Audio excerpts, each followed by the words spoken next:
Konflik batas wilayah Desa Talangbuluh yang dipicu Peraturan Pemerintah Nomor 23 Tahun 1988 kini diperjelas dengan terbitnya Permendagri Nomor 134 Tahun 2022 disertai peta batas wilayah yang baru yang akan langsung diserahkan Gubernur Sumatera Selatan pada 21 Maret mendatang.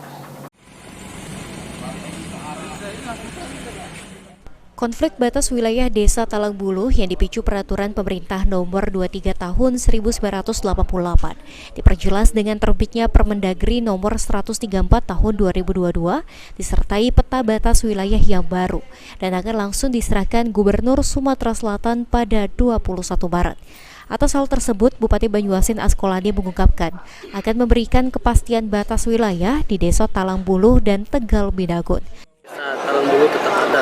Desa Talangbuluh tetap utuh dan tetap ada, tapi ada yang kemarin masuk Palembang masuk ke Banyuasin, yang kemarin Banyuasin masuk Palembang. Jadi ada pembenahan perbaikan batas.